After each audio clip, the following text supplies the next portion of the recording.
Subscribe to our channel and hit the bell icon so that you know when live we go. Hello and welcome to today's DNS session. We are going to have a discussion on today's newspaper, The Hindu, Delhi edition dated 4th July 2021. We shall pick up articles important for civil service examination and discuss them as per the demand of the exam. The articles that we are going to take up for discussion are there on your screen and the time stamping has been provided, you know where. This article is from the Science and Tech page of today's newspaper. Social structure differs in Asian and African elephants, find researchers. Who are these researchers? These researchers are from the Evolutionary and Integrative Biology Unit of Jawaharlal Nehru Center for Advanced Scientific Research, Bangalore. Where have they done this research? Their research mostly is based on observations made in Nagarhole and Bandipur National Park in Karnataka. They used the field data from 2009 to 14 and their sample was around 93 elephants. This is not a very important research, but I'm not discounting it. It may not be important for the exam, but from the ecological perspective, from the perspective of conservationists, it's important. First and foremost, the research puts out that despite the fact that they occupy similar ecological niches, the social structures of Asian elephants differ from that of African savanna counterparts. The offering to this observation is that perhaps this is due to their differing habitats. But it is important to understand the ecological niche of any species to make any productive effort in conservation of that species. Ecological niche gives the role of the species in the ecosystem. It also gives out different strategies that the species may be adopting to survive. There are certain observations with regard to the social structure of Asian elephants which you might like to see and then forget. For instance, Asian elephants in general do not move in mixed groups consisting of both males and females. All male groups are common among Asian elephants. The male Asian elephants spend considerably less percentage of their time in all male groups compared to their African counterparts. Asian elephants can also be easily sighted alone. The study also found out that there is restriction on the male group size. The size tends to be smaller in case of Asian elephants. The group size of even females group is also smaller. This observation is based on the study done in the Kabini forest in Karnataka. This is an important point because the smaller groups suggest limitation of resources, which in turn will also suggest long distance migration, and that by extension suggest man-animal conflict, development of elephant corridors. The study also have found out that males met random in presence of females, meaning everybody is meeting and greeting everybody, but this behavior is considerably altered in the absence of female members. But then this is true for human beings as well. The value of these findings could be considerably high for conservationists. For our exam, these data does not hold much importance, but there is one thing that I'll bring your attention to: the ecological niche in general and the ecological function of elephants. Niche is a term that describes the position of a species within an ecosystem or within the habitat. This position is both in respect to the conditions necessary for survival of the species and the ecological role that the species play in the ecosystem.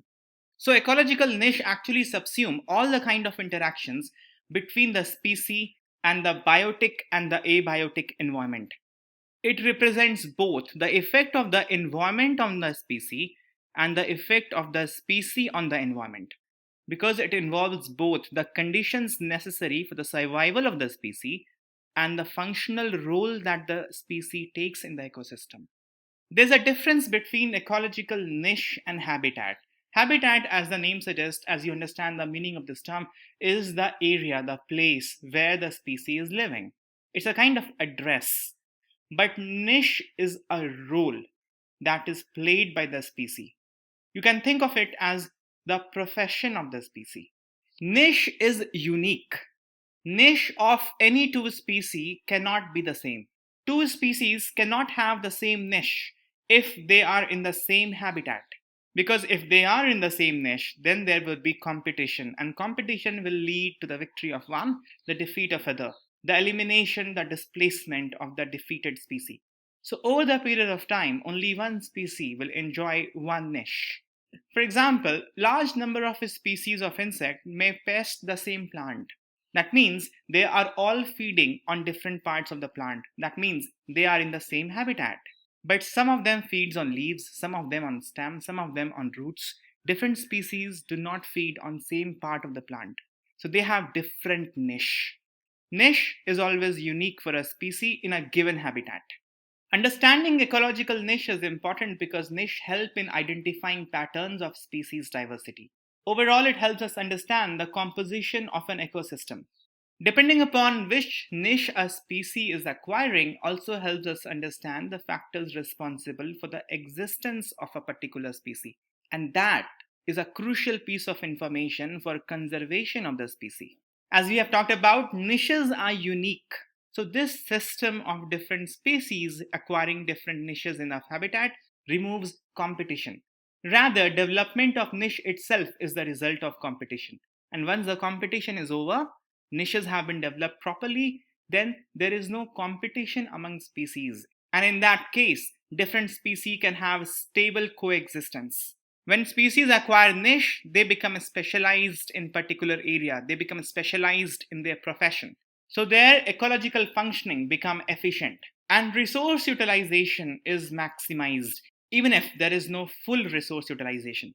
UPSC has once asked this question, which one of the following terms describe not only the physical space occupied by an organism, but also its functional role in the community of organisms? Ecotone, ecological niche, habitat, home range. It's a no-brainer that it has to be option B, ecological niche. Niche involves both your address and your profession, your place of living, your habitat, the space occupied by the organism, and the functional role. So then what is the ecological role of elephants in the niche that they occupy in the forest? Elephants are keystone species, meaning they define the entire ecosystem. The functioning of the ecosystem revolves in and around the role of elephants. Elephants can create water holes by digging the dry river beds in the time of dry spell or drought. So this allows them to survive, but not only them, it provides water to other animals as well. Elephants are considered as master engineer of ecosystem because of the disruption caused by their movement and their feeding behavior. When the elephants move, they frequently break the limbs and branches of trees. This results in thinning down of the canopy, thereby allowing smaller tree species and younger plants to access sunlight. Because of the feeding behavior of elephants and their movement, gaps are created in the vegetation in forest. These gaps become the pathways for other smaller animals to move and hence coexist with elephants. In the savanna region, in the grasslands, elephants feeding on tree sprouts and shrubs helps to keep the plains open, making it available to plains game. Plains game is a term that is used to refer to certain kind of animals that are larger than smaller games like rodents and smaller than dangerous games like lions, hippopotamus, etc. This class of plain games include animals like antelope, giraffe, baboon, ostrich, even bush pigs. The species in plain game, they obviously require plain region, grassland region to survive. And elephants help create their habitat. Wherever elephants go, they leave a huge amount of dung. The dung of elephants is full of seeds from the plants they have eaten. When this dung is deposited, the seeds are sown and they started to grow into new grasses, bushes, and trees. This boosts the health of forest and savanna ecosystem. There are other animals in the forest that spread seeds as well, but elephants are unique in this case. First of all, elephants eat large amount of food. So their dung is of large amount and seeds in the dung will also be in larger quantity. Second of all, elephants migrate to longer distance. So dispersal of seed with elephants is much more. And thirdly, elephants eat wider variety of fruits and leaves because they have a stronger chemical defense system in their stomach. They can also eat wild fruits with very hard coating, which other animals cannot. And there are many species which depend exclusively on elephants for dispersal of seeds because of these reasons. So the dispersal of seed can be done by many other species, but not in the way elephants does it. Elephants also deposit large amount of nutrients through their large amount of dung. And since they travel long distances, they do a kind of role of nutrient redistribution throughout the forest.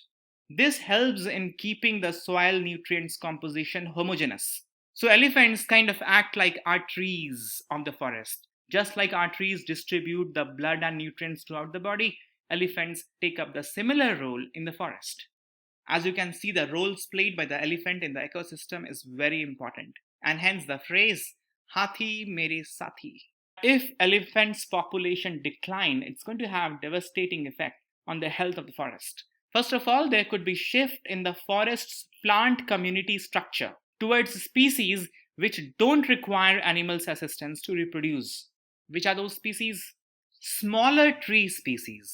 Because the larger ones tend to have more durable seed encasing that will otherwise by other animals not be broken. Absence of elephants will not be favorable for larger tree seeds dispersal and their production, and hence their dominance will decrease. If larger trees are less, then the amount of carbon stored in the forest will decrease. Because of the elephant's feeding behavior, those kind of trees dominate that can grow faster. These trees quickly bypass the more vulnerable stages of being smaller, thin, and lean and helpless and quickly grow to become tall and strong tree. In the absence of elephants, if their population decline in the forest, then likely there will be shift towards slower growing species that are shade tolerant, and these trees will not grow tall. Their carbon storage capacity will be less. These will accelerate climate change. Without elephants, the forest soils, as we have talked just a moment back, will also become less fertile. That will again in turn cause the plants and the trees to grow slowly. And these slow growing plants will eventually become dominant in the forest. These all are going to culminate in rainforest becoming less healthy and less capable of supporting biodiversity. As we have talked about already, elephants are engineers of ecosystem. If the engineers are gone, then the new structures will not be built and the older ones will collapse. There is an article with the title, Why Did Tirath Singh Rawat Have to Resign? The Chief Minister of Uttarakhand until yesterday had 6-month window to be elected as the member of the assembly. But yesterday he gave in his papers, he resigned. A new Chief Minister has already been selected. Mr. Tirath Singh Rawat, the ex-Chief Minister of Uttarakhand now, was elected on March 10. So according to the constitutional provision, he had the 6-month window to get himself elected to the assembly. So he had time till September 10. He could have continued. But the indications were that he'll not be able to get himself elected because Election Commission has not made up its mind on the schedule for the bypolls. Election Commission already has faced music after conducting the election in West Bengal and the local elections in Uttar Pradesh. So the Commission most probably will take stock of the situation of COVID-19 before conducting the election. It's not just the matter of bypolls of Uttarakhand. Actually, there are 25 seats for which the bypoll has to be conducted all over the country. And then there are Rajya Sabha seats vacant as well. So the Commission cannot be conducting election in Uttarakhand without it conducting the same for other states as well. The problem of Mr. Tirath Singh also got compounded because of absence of Legislative Council in the state of Uttarakhand. Had there been Legislative Council, things would have been little easy. Legislative Council has indirect election. Getting elected in that is little easy. The present Chief Minister of Maharashtra has taken this route of getting himself elected to Legislative Council and then continuing to be the Chief Minister beyond the 6-month window. Legislative Council also has nominated members. This could have been the other option. The Chief Minister, after resigning, could have got himself nominated to the Legislative Council and then claimed the seat of Chief Minister. Now here, please answer this question. If a member from Legislative Council has been disqualified, then can he become Chief Minister or even Minister after getting himself nominated to Legislative Council? I repeat my question, if the member has been disqualified. The case of Mr. Tirath Singh was not the case of disqualification. But I'm asking specifically if a member has been disqualified for some reason from Legislative Assembly and then he find a route to get himself nominated to Legislative Council, In that case, can he or she be the minister or the chief minister? But these options were not available for Mr. Tirath Singh because there is no legislative council in the state of Uttarakhand. Over and above this, there is a provision in Representation of People Act 1951. According to this, the Election Commission must fill the vacant seat through by-poll within 6 months of the vacancy arising. But the Commission is not bound to conduct the polls on two conditions. If the remainder of the term is not less than 1 year, meaning if the remainder of the term is less than 1 year, then the election need not be conducted. And if the center certify that holding the by-poll in that time frame is difficult, then also the by-polls to the Legislative Assembly need not be conducted. The term of the current Uttarakhand Legislative Assembly will lapse on March 23, 2022, and this is less than a year. And according to the Representation of People Act 1951, if the remainder of the term is not less than 1 year, then the vacancy must be fulfilled, which means that if the remainder of the term is less than a year, then the vacancy may not be fulfilled. So there is no overt pressure on the Election Commission to conduct the by-polls in the state of Uttarakhand. Now we will have a small discussion on this issue of 6-month window. This comes from the constitutional provision of Article 164 for the state and the same from Article 75 for the center. Provision 4 of Article 164 says, a minister who for any period of 6 consecutive months is not a member of the legislature of the state shall at the expiration of that period cease to be a minister. Let me first read Article 75.5 and then we'll discuss these two a little bit.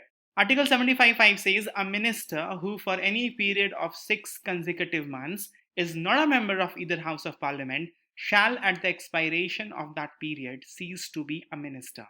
The language is very peculiar. It begins with a minister. A minister who for any period of 6 consecutive months is not a member of legislature of the state. If you read it plainly, it seems like a person was already a minister. Then for some reason, he discontinued to be a member of the legislature of the state. Then at the expiration of 6 months, he will cease to be a minister. This confusion arose way back in 1970s. A case was filed in the Supreme Court, which is presently called as Harsharan Verma versus Tribhuvan Narayan Singh. In this case, the appellant challenged the appointment of the then Chief Minister of the state of Uttar Pradesh, who was not a member of the legislature at the time of his appointment. And then for the first time, the Constitutional Bench of Supreme Court interpreted the Article 164.4. It was being contended in the case that Article 164.4 applies only to a person who was already a minister. And then for some reason he ceased to be a minister or he ceased to be the member of the legislature. Then such person can continue for 6 months. But after 6 months, that person who has already been disqualified as a member will cease to be a minister. On plain reading, you will also get this sense that a person is minister, but for some reason he has lost the membership of the house. Then even then he can continue for 6 months. But Supreme Court clarified that this is not what it means.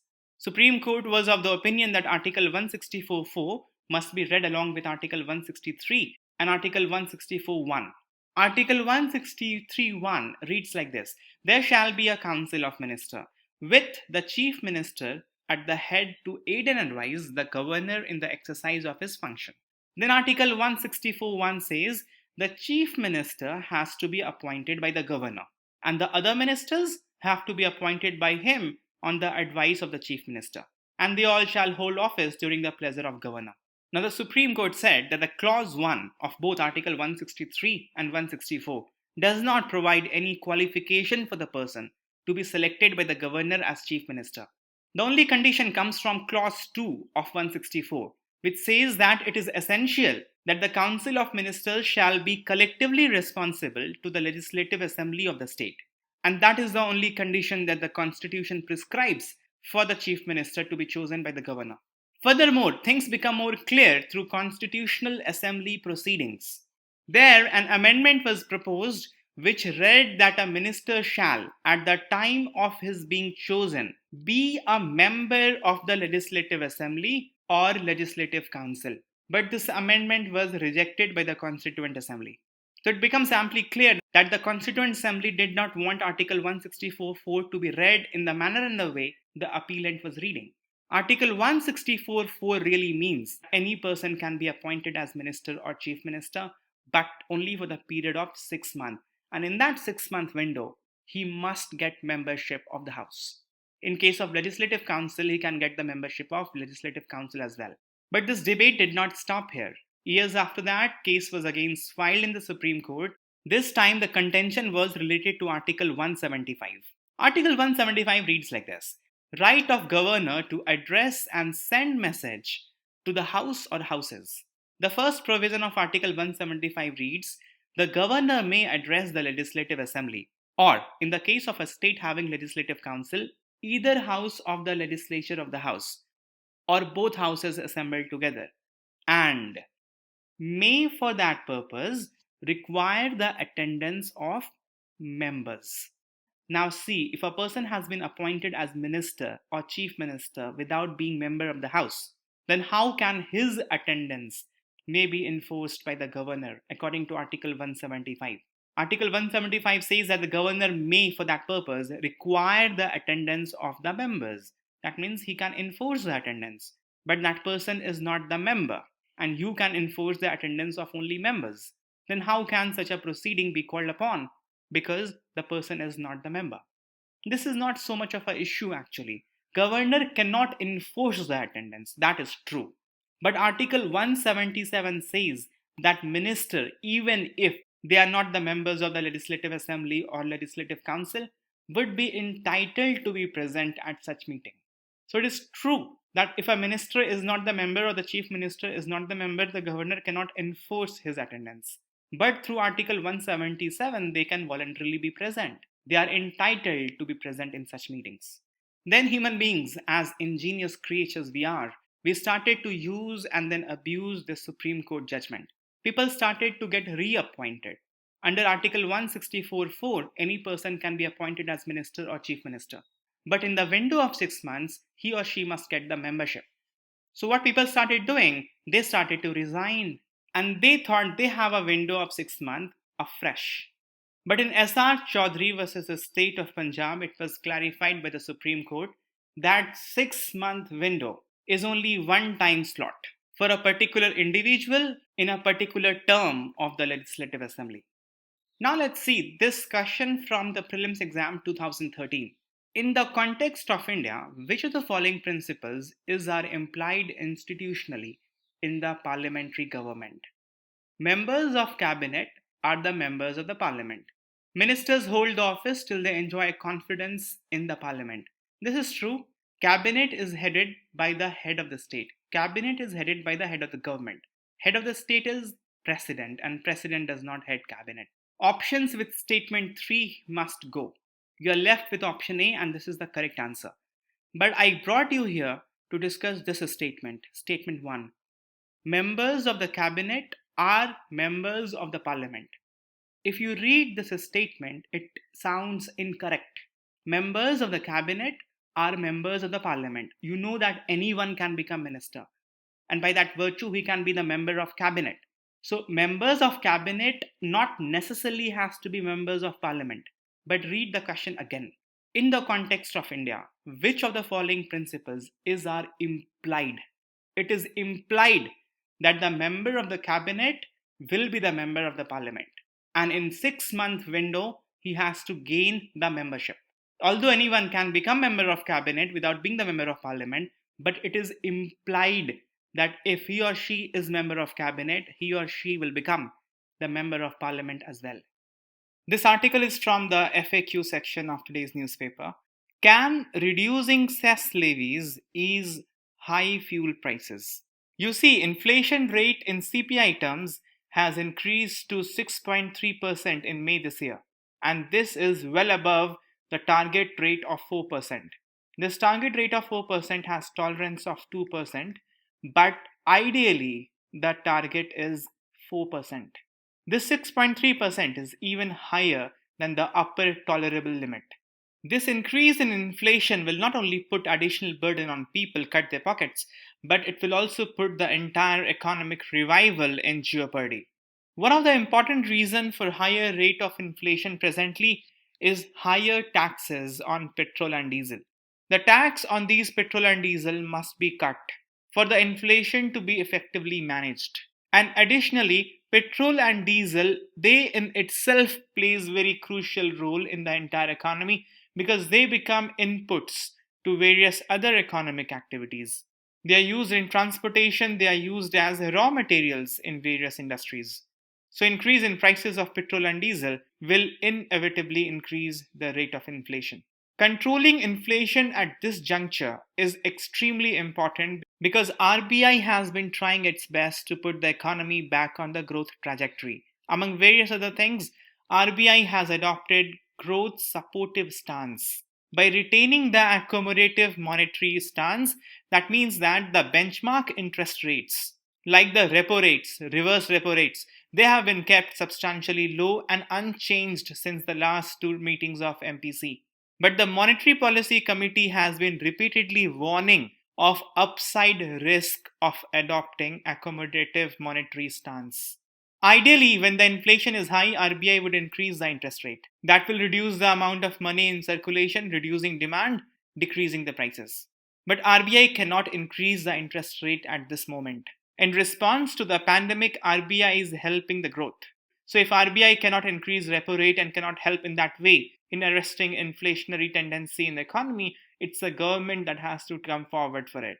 So the credit rating agency ICRA has called upon the government to reduce the tax rates so as to reduce the inflation and push economic growth. Presently, what happens is both central government and the state government impose taxes on petrol. The central taxes on petrol and diesel will include taxes like excise duty, special additional excise duty, road and infrastructure cess, agriculture infrastructure and development cess. This is also levied on petrol and diesel. The central taxes and cess amounts to around rupees 32.9 per litre for petrol and 31.8 rupees per litre for diesel. Over and above this, the state governments also impose their own taxes, VAT. The combined taxes and cess of both central and the state government amount to around 60% of the cost of petrol and diesel. So there are sufficient room to cut it short. What government does is, whenever there is decline in the international crude oil prices, tax rates are increased.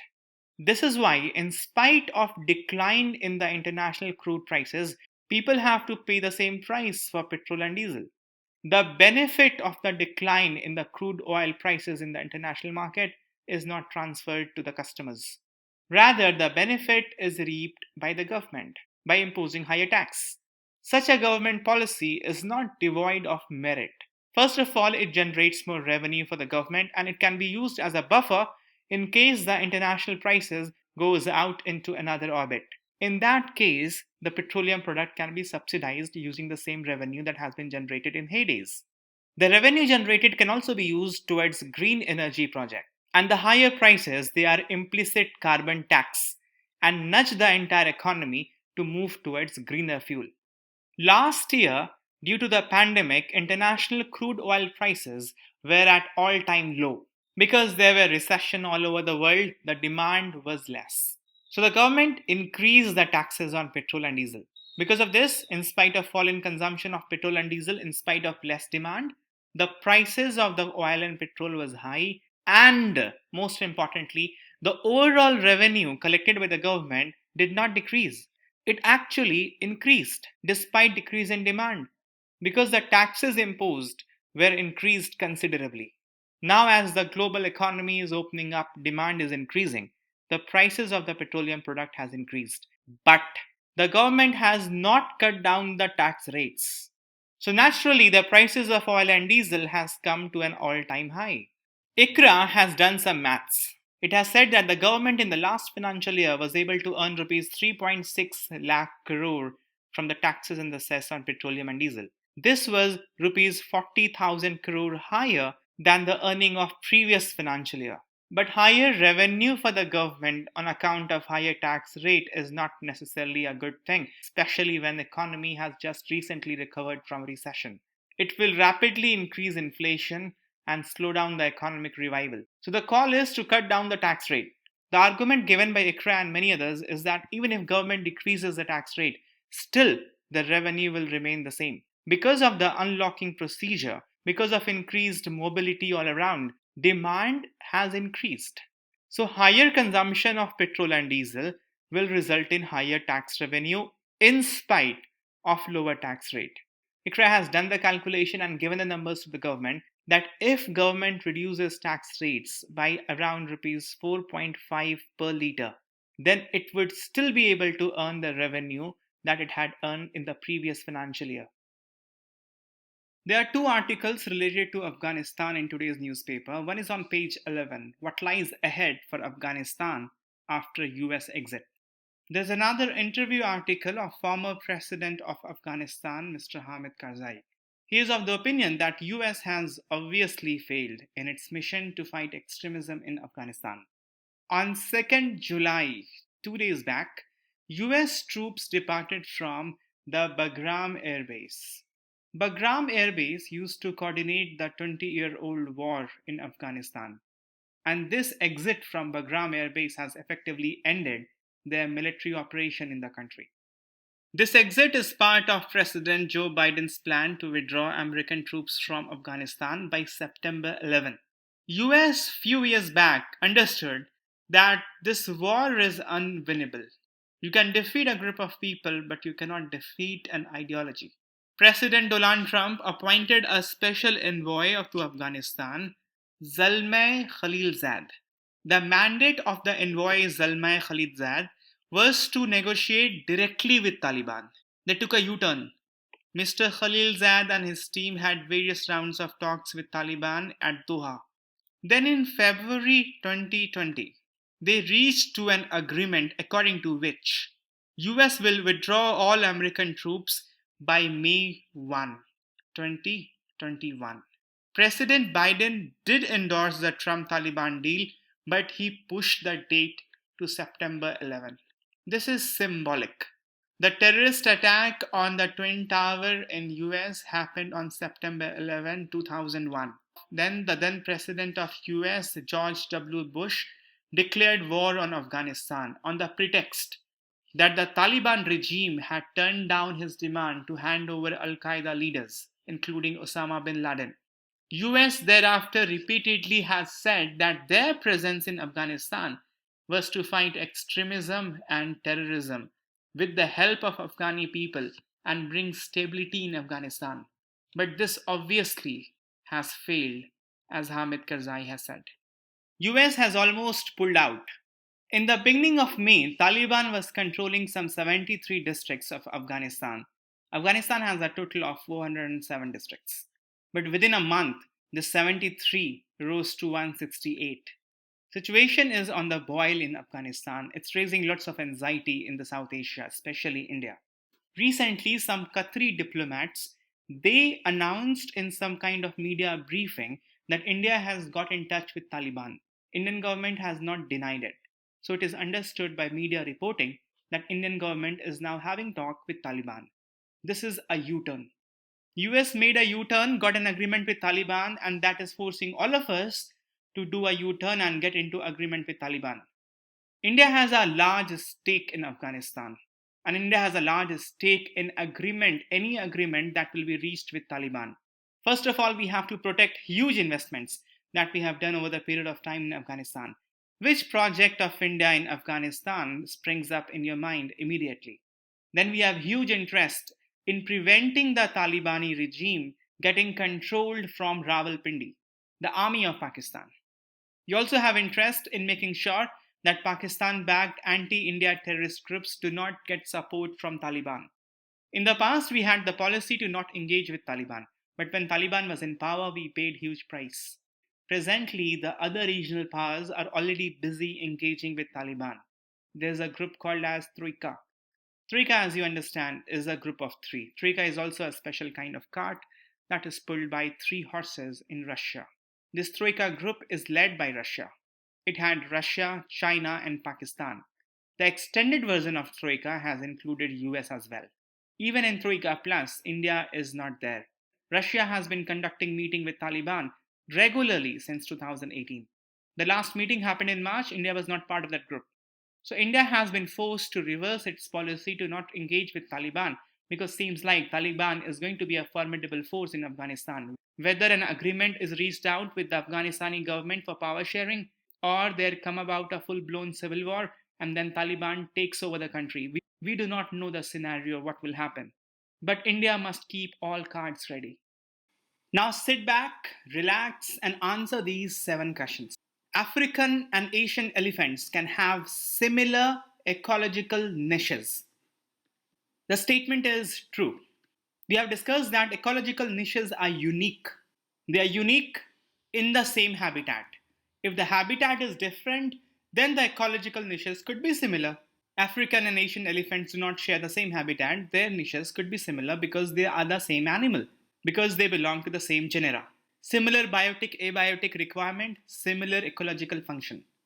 Statement 2 is if elephants' population decline considerably, then taller trees are more likely to grow in their habitat. The statement is false. Because elephants eat too much, in their habitat, the trees that grow faster have higher chance of survival. In their absence, there will be no hurry. They can take their time. They can also grow in shade. In that condition, the trees will tend to be shorter, not taller. Third statement, agriculture, infrastructure and development cess is levied on petroleum and diesel. The statement is absolutely true. It's factual. We have seen this during the course of discussion. The Representation of People Act 1951 mandates that a by-poll for any vacancy must be held within 6 months of the vacancy arising, provided that the remainder of the term is not less than 1 year. This is factually correct statement and you have to know this for your exam. A person disqualified from state assembly under anti-defection law, if nominated in the Legislative Council, can become minister in the same term of the Legislative Assembly. This is an incorrect statement. Supreme Court gave a judgment in March this year. The judgment was in the context of few members of Legislative Assembly of Karnataka. They defected to the ruling party. But in the by-poll election, they were defeated. Then they were nominated to the Legislative Council, hoping that they would get the ministerial berth. But Supreme Court ruled if they have been disqualified under anti-defection law, then there is no question of they becoming minister if they are the nominated member in the Legislative Council. Supreme Court said had they been the elected member of Legislative Council or the Legislative Assembly, it would have been a different situation. But since they are nominated member, they cannot become minister. Not only that, they cannot become any member of Legislative Council till the term of Legislative Assembly is completed. They can become the member of Legislative Assembly or the Council in the next term of the Legislative Assembly. So long as the current Legislative Assembly will continue, they will be disqualified from becoming a member. But this was particularly in the context of anti-defection law. Sixth statement is India never had a nominated member of Rajya Sabha as the Prime Minister of India. The statement is correct. India never had a nominated member as the Prime Minister because for a ruling party it is not difficult to get a member elected in the Rajya Sabha. So there is no question of making a nominated member the Prime Minister. But do you think there is any foundation on the nominated member from becoming Prime Minister or the Chief Minister? Seventh statement, Troika Plus mechanism includes Russia, China, US, Pakistan and Iran. The statement is false. Troika included Russia, China and US. Troika Plus format included Pakistan.